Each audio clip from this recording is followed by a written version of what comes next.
I know some fans, and I'm so sorry. Please interrupt at any time. I talk a lot. No, you're fine. Um, some fans I see online, they say a lot of things where they'll be like, "Oh, I don't know why they keep casting these people. Why am I not getting casted?" I think people have to understand that, like, the way where Big Brother is now today, like, they are making a TV show, so they can't have a bunch of super fans on one season. Right. They can't. Oh my god, I'm so sorry. I set off other people's series. I'm so sorry. They can't. They can't have. Like, they got to have a diversity of different people, and I think they do well with showing different people's looks, their aesthetic, who they are, their background, because everyone's going to relate to somebody in a different way. Their goal is to show who, like, what America is, and that's why when I look at people and I'm like, I don't like some people, I'm like, where the hell did you find this person at? But they do very well with making sure that they kind of pick different type of people. So I tell the fans, like, don't give up, but I do let them know you got to be able to, and I say maximum 5 minutes when you're doing these casting tapes, maximum 5 minutes. But in reality, you should be able to sell yourself in 3 minutes. And you should tell me exactly who you are, why you want to do this show, and why I need to pick you. And it needs to be very like, I'm that girl. I'm that, you want to pick me? It's because of this. I'm going to bring this because of this. But being yourself. You don't have to be a person that's very loud or very dramatic. Right. Being yourself, but telling them why me on this show is going to bring them ratings and things like that. That's what you have to think about making a TV show. I'm auditioning this year, by the way. I think I'll have my end because I do Big Brother. I think I'll have my end because I do Big Brother. Not always, just so you know, it's not always about talking to the house guests or interviewing us. Like, they don't care about that. They care about who you are and what you want to be on this show and what you need to bring. Like, it has nothing to do with your connects. There's people that could be friends with all of us or talk to all of us or anything. They don't care about any of that. When I walked into the interview and I did my interview process, the second go, because I didn't say it on the first go because I wanted to get picked for myself. The second go, I said, something else really interesting about me is that my dad is Joe Frazier. Do you know what they said to me? I don't care who your dad is. That has nothing to do with it. That's not going to get you through the door. What's going to get you through the door is you and who you are. That's exactly what's going to get you through the door. I'm taking notes.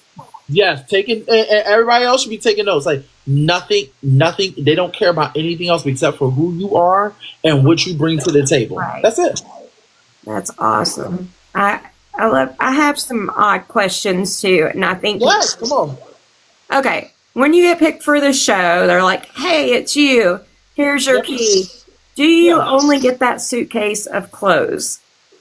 So you do. They only allowed you to have one suitcase, and they do tell you it has to be a certain size because of the fact that they'll say it's a certain size, but they will let you know, baby, you go over that weight requirement, you paying for it. They're not paying for that. They're paying for one suitcase for you to go. So that's why when people are like, you see some of the people like maybe recycling clothes or maybe like, oh, so and so had that on last week.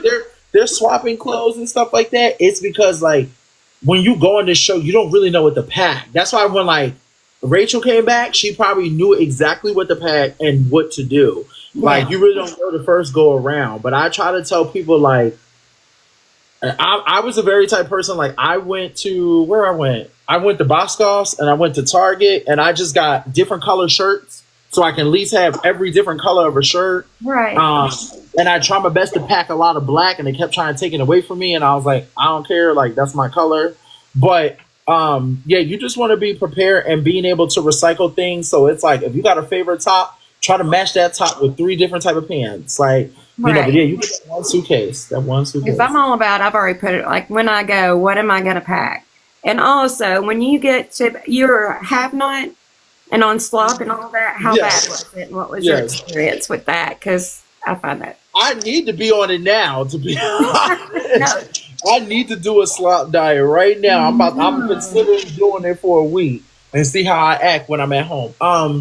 I will say it's tough. It definitely is tough. It is a hard type of what's the word? It is a hard type of like process to go through because it literally is just oatmeal. But it's not like your normal oatmeal that you would like put in the microwave or some milk and water. Like this, like these are stale oats. Like they're hard. They gotta soak. So you gotta soak them. So it's like we were constantly making sure that we had slop soaking almost, let me see, every other day. Like we made sure because we didn't want the people that would get the slop the next week have to wait until the next day. Yeah. So thank you, Michelle. So yeah, you just have to make sure. Just like it's very hard. I will tell you that. That's all you can eat, and your body just feels very like. Now for me, I was the type of person. I'll be honest. I was the type of bitch where I was starving myself before long ago. So like when I lost weight and stuff like that, like a long time ago when I first started working out, like years ago when I was young, I knew how to eat under 1,000 calories. So you're basically eating almost underneath 1,000 calories, but you can eat as much as the slop you want. But by the time you know it, it's like you don't really want it. But I was very keen on. It's so funny because when I was on slop, I was still helping and cooking food for everybody else. Yeah, you're the cook. Speaking of, can we touch on why this season was so special for you, the Cookout Alliance, and kind of like why that was special? You know what? It was such a special season because I just couldn't believe that there was what's it called? So sorry, Tuesday. My friend just texted me asking, why is Big Brother not on last night? I said Tuesday. But it was a special season because you got to think about it. We've had a lot of seasons, and this is very problematic because people always try to make it problematic, but it's not. It's just 2 + 2 = 4, and some people want to try to make it like equal 5. And we've had a lot of seasons of Big Brother. We've had a lot of Caucasian winners of Big Brother. We have not had a lot of what's it called? Sorry, because of the VMAs last night. We have not had a lot of POCs. A couple. We've had our Josh, we've had our Casey's. We've had a couple, but we have not had a lot of POCs as Black winners. And it feels like every time the Black winners come into the house of Big Brother, because we don't really have a lot of people that look like them when they play, they end up being early out or not getting the votes or not getting kind of a little bit the same opportunities that others would have. Yeah. And people try to sit there and say, oh, no one's ever made like a white alliance. And it's like, you don't have to really sit there and say it, but the writing is on the walls over the seasons and things that have happened. So I already had a plan going into the Big Brother house because I binged all the seasons like throughout that year. I already saw a couple seasons beforehand, like 2 years prior. But then once I was put the audition tape in, I was like, I need to really like manifest this and lock in and watch these seasons. So for me, I wasn't a live feeder, so I didn't know what in-depth a live feed was, but I was a show watcher. But going in, I told my friends at the time, I said, if there's other Black people, and I said this straight up, I guess I manifest this. I told my white friends this. I said, if there's other Black people there,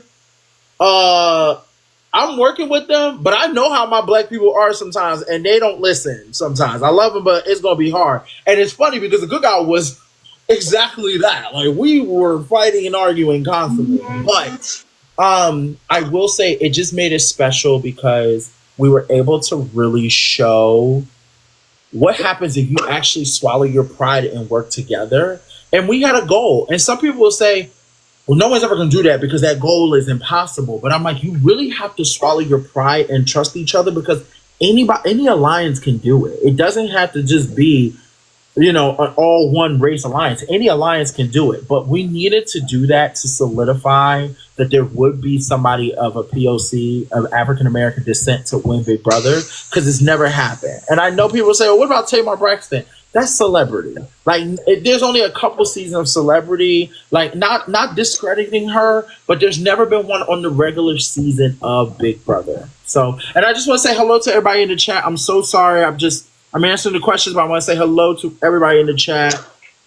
Just to kind of show some love. So hopefully that answered the question. It just made it I'm very thankful of the outcome, because it's something that's going to be memorable for years. Like it crossed all the networks and magazines. Like me and the Cookout. It's so funny when we came out the house, and then like years later we were finding out stuff we never knew. We were like, we made the inquiry, we made times, like just things that you would never think would happen. Yeah. Never. It was so awesome to watch. It gets me emotional even talking about it. It was a beautiful thing. Even going back, I mean, like as in of winning, is there anything you would have done different? Any regrets? Yeah. I definitely would have talked to the live feeds more. I would have wished that, I know the producers gave me more of the Joker edit.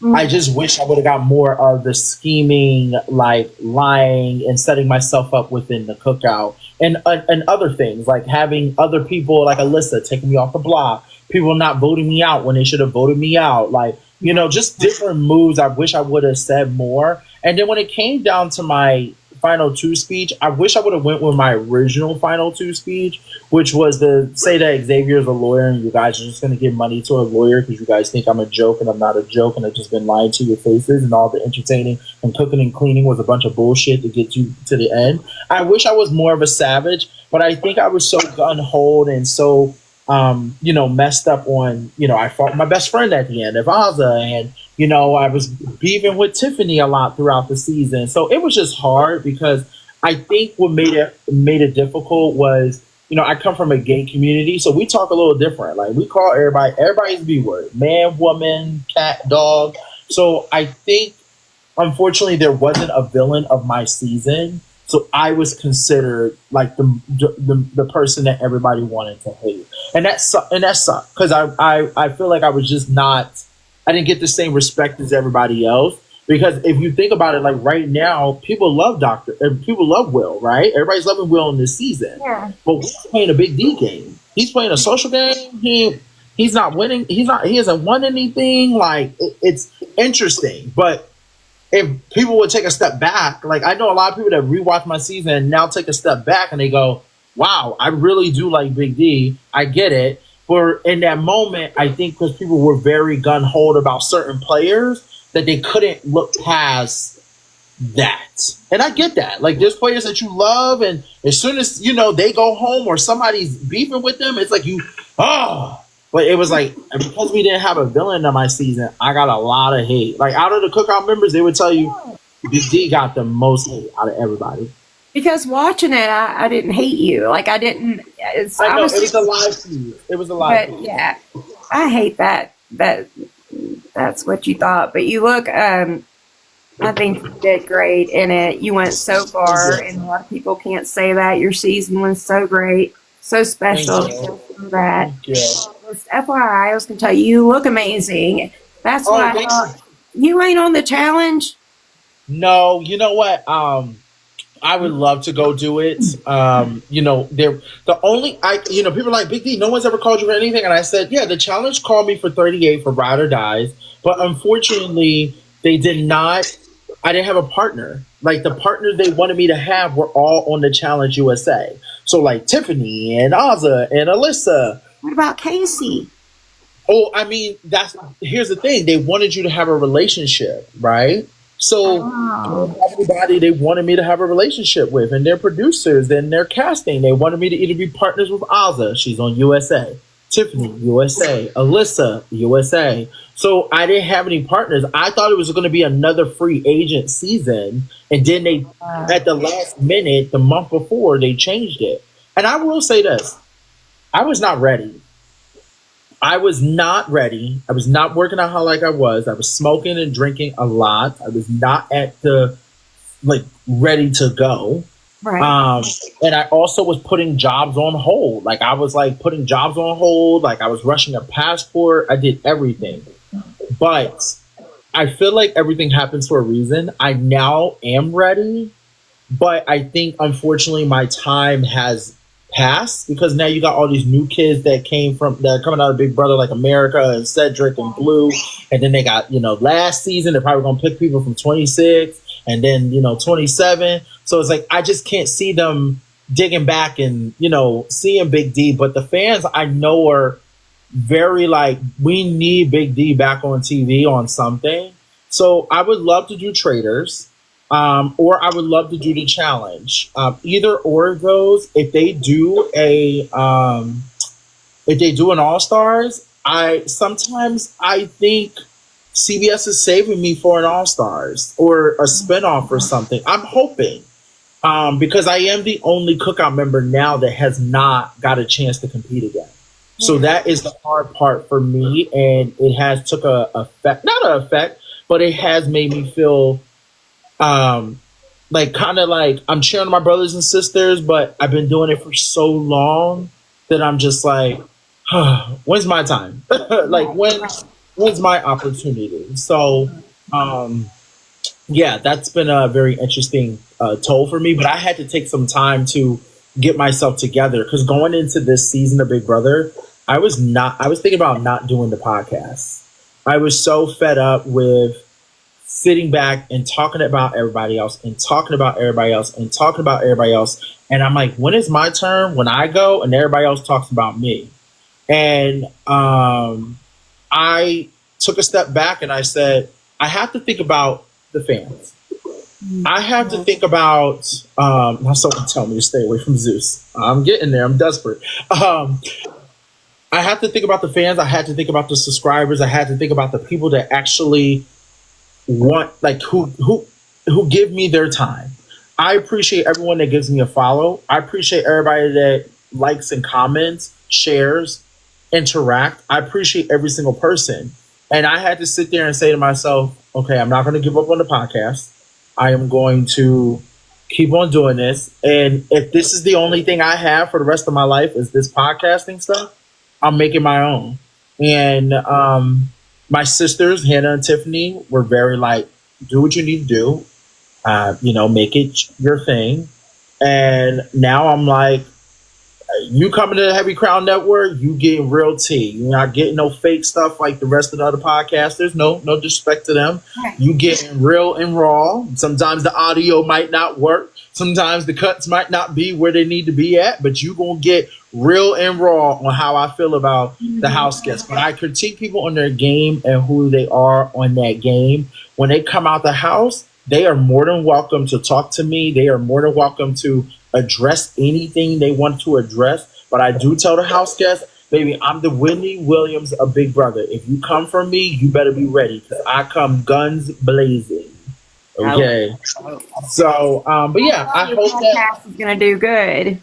Is if it's truly you, and that we know that we can come get the true tea on how. Like, listen, I ran across the video, and I thought the same when Keanu ripped one in the kitchen this season on Big Brother, and you had made a comment about it. It got me tickled, but yeah, but people need to hear that. Need to hear like, what is that? I will give you credit. If you're a good competitor, you're a good competitor. But baby, you got bad hygienes. You got bad fucking hygienes. I'm gonna tell you. Here's the thing. There's a difference. You can toot and stuff like that, but this motherfucker's over here lifting his fucking leg up to the side to fart, and then finds it funny, Like, I'm like, what's so funny about that? I thought the funniest fart that I've ever heard that on this season so far was when Mickey was talking to Morgan in the room, and they were just talking, and it just came out, and they both looked at each other. And I thought that was funny because that's what makes it funny. But you lifting up your leg and talking about how bad you blew up the bathroom and how it stinks and all this other shit, it's weird. It's very weird. Very weird. But to wrap up my answer, I definitely hope if I'm just going to keep doing what I'm doing. I'm really focused I'm in school right now for my master's in cybersecurity.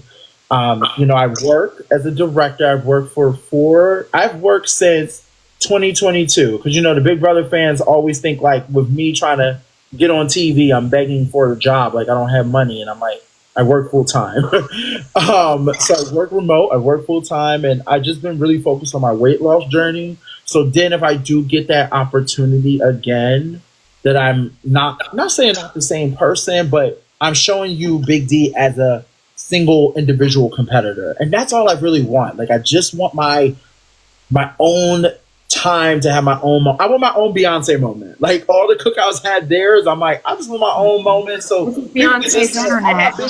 Yeah. Solo. You'll get it. I believe 1,000,000% you'll get it. And you're so amazing. You'll get something good will happen because I'm a little guy on my little podcast, and you gave me a break doing the interview with me. So I'm sure something good happens for you. I tell people all the time, like I am such a keen person to always giving back to the fans because, you know, there's people out here that, I'm gonna be honest, don't deserve their following, you know? And I've always keen that I can have 5 followers. I'm always gonna be a person of giving everybody the time and place. And I tell people if they ever, like I'm doing my first ever Big Brother watch party in Philadelphia on September 18th. It's like considered the East Coast watch party. That is going to be a lot of fun. We've never had a Big Brother party in Philadelphia, and when people meet me in person, I give everybody the same amount of time. I'm not the type of person where I'm like, like I'm not like that. I am very like, hey, how are you? What's your name? And the thing is, I try my best to remember everybody's name, but what also helps, I get a chance to see these people sometimes again and again when we come to the Big Brother parties. So then I'm able to know who this person is and who they are, because I'm always about giving somebody their time, but also like I have learned that I was blessed to have a platform, and I want to be able to give people that attention, but also help others that may be trying to get to somewhere they want to get to. And I don't care if you are $1 million person or maybe someone who's struggling on the street, you get the same person every time. There's no fake shit that comes with me, and I will give you all the time. So I always tell people, come meet me in person, because when you meet me in person, it's just great. I love meeting the people that I might talk to online in person. I love that. You led right into my ending, was like, anything you want to promote now or anything like that. And I heard you was on Traders. You got videos out there. There's a video out there saying you was on this next season of Traders, and I was like, maybe I get to that. No. Mm-mm. Maybe they're gonna reach out. It's the producer. No, my co-host Tiffany's on the next season that's coming out in January. Maybe that's it. Yeah. Yeah, that's it. Yeah. So my co-host, and we're going to be recapping it on the Heavy Crown Network. But yeah, she's on the next season of Traders. So yeah. So I'm very happy for her. I'm very excited. Say that again, baby. I'm auditioned for the next season of the normal Traders. Oh, okay, good. Listen. Everyone should audition for all the shows. And I keep trying to tell people, like, if you don't hear anything back, don't let it discourage you. Like, I'm the only person that watches reality TV, talks about reality TV, wants to be on reality TV. People think I'm crazy, but I do what I love, and I do with my podcast. I love reality TV. I'm going to get my moment, hopefully one of these days, like you're going to get your moment very soon. Thank you so much, Queen. But I love it, and I appreciate you. Shout out to everybody in the chat. I know you guys are like, hey, Big D. I'm like, I'm so sorry. Shout out to everybody in the chat. And let me tell you something. You just have to keep auditioning for these shows. Like, and I keep trying to tell people, even if you don't get, I'm trying to think, what's a show in mind I'm thinking? You don't get a Big Brother, guess what? There's always another opportunity for another show.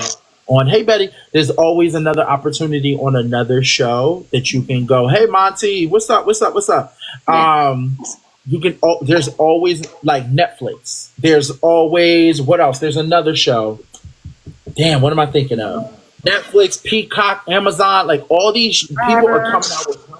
Yes. there's all these other networks that you can get onto. And think about it, even when you think about the challenge realm, they're not picking from just CBS anymore. They're picking people from all different type of walks of life and different type of shows. So you just got to keep putting that plug out there and just know your time will come. And yeah, I think HBO has some too. So, I mean, other than that, I know people are, oh, thank you. You're so welcome. I will say, hey, Tommy, I will say, I definitely would do Zeus. I know people try to knock on it, but I definitely will go do Zeus so I can go beat some people up, you know, just for the hell of it, just for the hell of it. Well, you look so good now, and you had like such a transformation. Somebody's going to be knocking on that door very soon.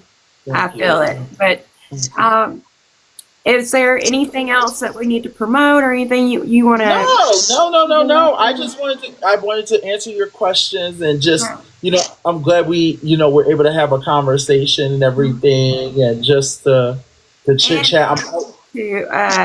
Back to school. I went back to college. But right by the age of 44 for cybersecurity. I did a year and a half. I know how hard the schooling is, how hard that is. So props to you. That coding, honey, got me. I'm making it through with Google, YouTube, and ChatGPT, because this is so hard, and I just want to get it. I just want to get it done. I might not even. I don't know if I'm not saying I wouldn't, because I want a new. Not saying I want a new job. I love working in education. I work as a director in enrollment at a university, but I just know I need more money, and I want to move. I don't want to be in Philadelphia anymore. I have my sights set on Chicago right now. My sights are set on Chicago. And I moved back home to take care of my mother. So that's been a lot on my plate for the last year and a half. But I told myself, I just want to get the degree so I can say I have my master's, and at least I could be able to understand, what's happening in it. I might not get all of it, but maybe I'll be someone who's, but yeah, so we'll see. Well, the beauty of it is when you work in it, you can get a job out of California and be making the salary that you're making out in California, and you're living out in Chicago, which is much, what I'm saying? You might be paying California taxes, but you'd be making at least six figures, and you go straight in that with cybersecurity. It's a great. Girl, I'm manifesting that. I am manifesting that. And I know somebody said, I think Tommy said it in the chat, it's too cold. I would tell you this, I'm a bear. I love coldness. So I'm all about jeans, sweaters, hoodies, boots. I'm all about that. I can't stand the heat. I hate the heat. I do not like it. Nothing about it. I'm always sweating. When I went to Cali, I couldn't believe how hot it was. I'm in the armpit of hell here in South Carolina. It's so hot and humid here. And I'm from Nashville, Tennessee, where they had 4 seasons. My mom's from Nashville, Tennessee. My whole mom's side of the family's from Nashville, Tennessee. I love Nashville, Tennessee. That's where I grew up. Yes, I miss it. I want to go there all the time. All the time when I was young. All the time. I miss it. And I told myself I need to go back and visit. It's been so long. Did you ever go downtown? Say that again, beautiful. Did you ever go to the downtown area in Nashville? Yeah, but I didn't really get a chance. Of course, it's been so long. I remember bits and pieces, but I did go one time when I graduated high school. Me and my friend got in my Kia, drove all the way to Nashville, Tennessee. It took us 17 hours because, of course, we don't know which way we were going. It should have been quicker than that because it's only 14 hours. It took us 17 hours. And I remember, we went out. I went to this place called BBQ. No, it was like a barbecue type of place, back door. It was so good. And then I went to the gay scene. I went to this cowboy bar, and I was interesting. But I haven't really got a chance to see it as an adult. I need to go and really explore it as an adult. I only remember it as a kid, and I only remember being where was my grandfather's house at? It was on Eaton scene. I wonder if you went to the Connection, that cowboy bar. That's probably the Connection. Is it it was like a big bar, and they had the dancers up there? Yeah. So at the time when I went, I think it was 18 to enter. If not, I think we had fake IDs at the time. But we went there. But you gotta understand, I was still freshly gay. I was still trying to figure out like what I'm into, what I like, things like that. And my friends were trying to help me because we graduated high school together. And he's like, let's go here. I heard this is where the gay bar is. I was like, okay. But I remember going to like when I grew up on like Eaton Creek Road. So I was always like not in the city, like ever. I only went to camp and then we would drive through the city, but I never went out in the city. Like my grandfather always kept me out in like the yard and the suburbs and my cousins' houses and things like that. Oh, love that. Love that. Well, thank you again for doing this. I can't. Of course. This is real. I'm just such a super fan. Big Brother. I love all reality. I talk all about all reality. Love Island and other stuff. Big Brother is my favorite. My absolute favorite, and I adore you. And thank you. Let me ask you a question because you asked me a lot of questions. How do you feel about it this season? What a mess! An absolute mess. From Riley, they should have gotten his ass out of there. What are you doing, CBS? Then we got Catherine. Like, thank God that crap's going. Because what I don't know if you know, Twitter's a whole nother beast on Big Brother with the whole Riley and stuff.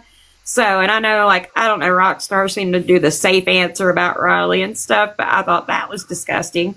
I thought them sending Rachel out was what's going on.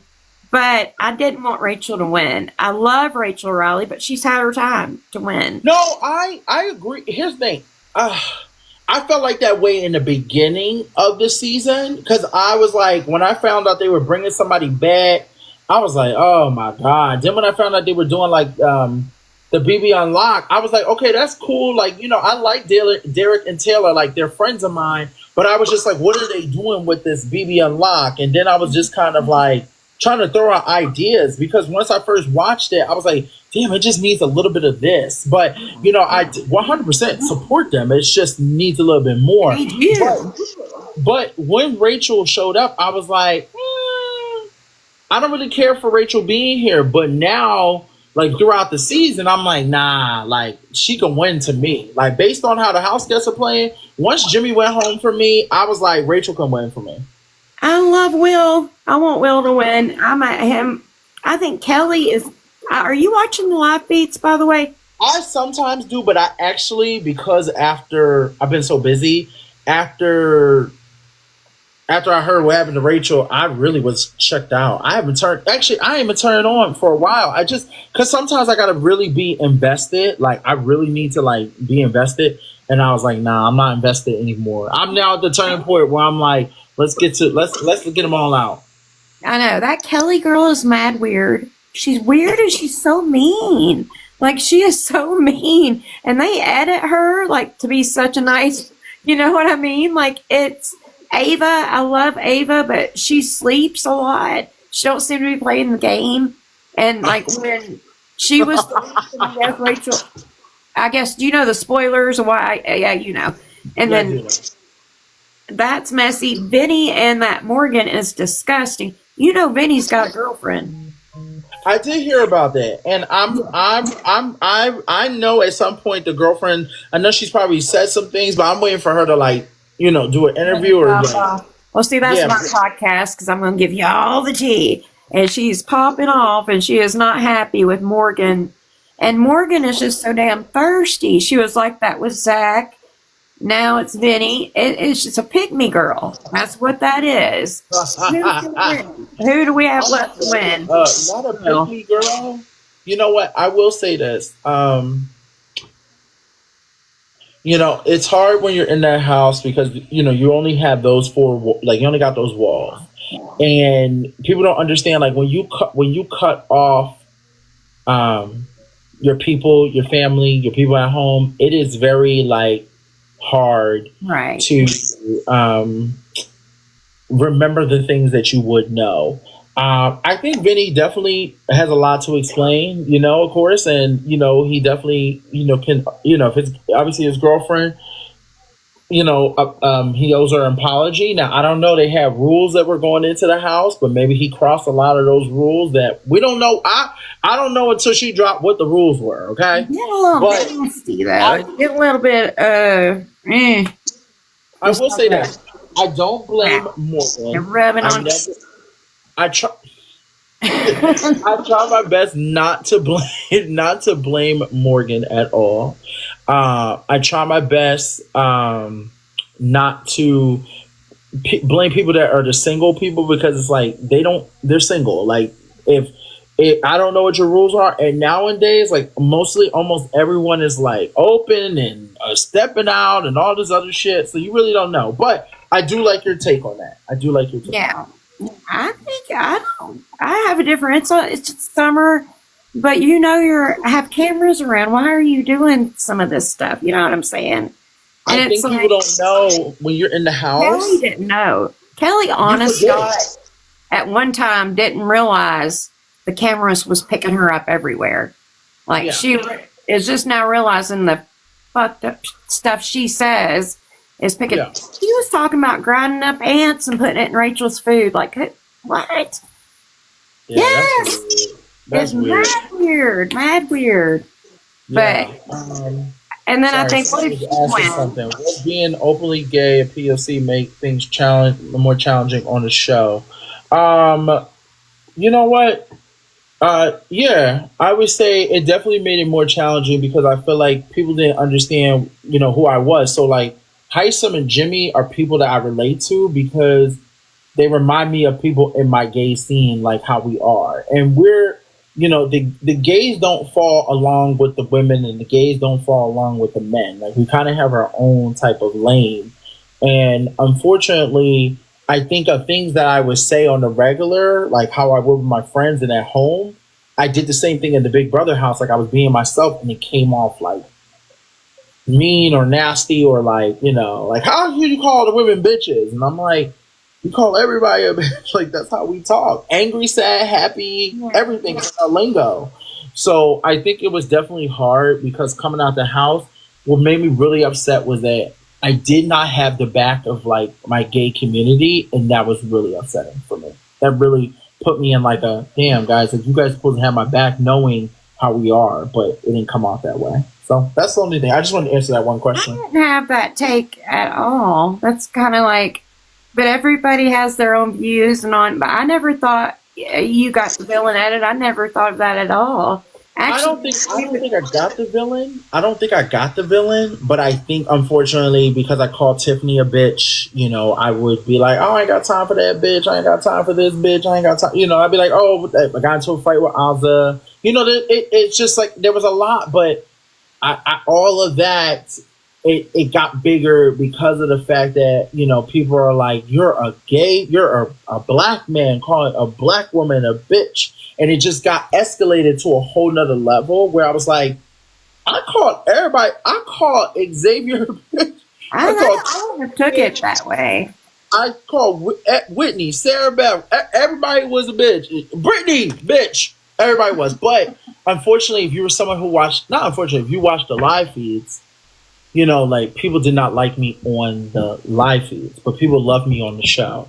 Yeah. So, I don't think I got the funny edit on the show, but on the live feeds, I asked my coworker who watched both, and she was like, you were the same on both, but it was crazy because when I came home, there was just so much backlash, so much. But is there any other questions you have? I feel like I took over your whole interview, and I'm so sorry. No, you answered everything of mine, and I just wanted to tell you that I knew I was going to interview. I kind of did videos and mentioned you. And you have a lot of love out here, and I have a lot of people in my inbox that are excited about you. Yeah, so you have a lot more love than probably what you know. So I want you to know that, and I love you, and I'll be forever. Listen, I love you, and shout out to everybody else that is following you and your team and everybody. Please remember to like, subscribe, and all that stuff, and follow. I'm gonna chop it up and repost it and link it. Yeah, and I'll repost them. I'll send you everything. Thank you again. I don't want to take up all your time, but thank you. You're perfectly fine. Thank you. You're beautiful. No, you are too. Keep doing what you're doing, and like I told you, take time. If you hear a no, there's always another show. There's not I know Big Brother. Like a lot of Big Brother fans, are like I'm gonna do Big Brother. Be okay with knowing I'm still gonna audition for Big Brother, but I'm also gonna put things out there. I'm gonna be honest, and I know you guys might scream. Big Brother was not my dream. Amazing Race was my dream, and in the challenge. The challenge was my ultimate dream, and Amazing Race. I wanted to do Amazing Race so badly, to the point that I even auditioned after Big Brother to try to go do it. So, and they didn't put you on the one. I know. It's gonna happen though. Next year, you're gonna get the call. I'll be in the house. You're like, "Oh my god, I did an interview with that chick." And I'll be like, "Yes, and you better not act up." And also, I'm over this cast because no one has said Evo, and that pisses me off. I've had everybody say Evo on every season, and this cast has failed to say Evo in the diary room. But thank you so much. I truly appreciate all your love. This cast for me is thinking like Morgan and them. They usually they're not thinking ahead. This cast is thinking too far ahead. Like they've already like da, da, da. And I don't know. I have a theory that Rachel might have knew that she was going to be out. Like, I ain't going to sit in the jury house. I got my babies at home. You know. I hope that she tells them, I don't need that 8K. You guys take that 8K. I'm going home. I'll get my vote from home. I'm hoping that's what she's going to do, because there's no way I would. The way that she went out is crazy. And I'm going to talk about it on this week on the podcast. I actually have. Hopefully, I gotta check in with her. Let me make sure she's all good still. I'm supposed to have Monica Bailey on this podcast this week from Big Brother 3. Hey, Queen. Just checking in on you. Rockstar on last week. Yeah, I do want to have Rockstar, but I'm going to say Rockstar for next season. There's a lot of BB alums I'm trying to go through, but I'm trying to get some of the BB alums that I feel like, I'm not saying I haven't seen them, but I just try to get them going. Like, so Rockstar I'll probably have next season. There's other people I want to have next season too. So I'm planning on having hopefully Monica Bailey this week, Chelsea next week. Ask John Gosling. He was my first big interview. He gave me my first interview, my big break. Oh, I love that. I love that. Okay, good. Listen, you just got to keep going. And listen, sometimes you just got to reach out to people. It might happen, but don't be like, if you don't hear back from somebody, don't take it personal. Like, sometimes people it takes time for people to want to come and do stuff and things like that. We're all still getting used to this whole like random lives and stuff. So look, I'm gonna let you go. It was so good talking to you.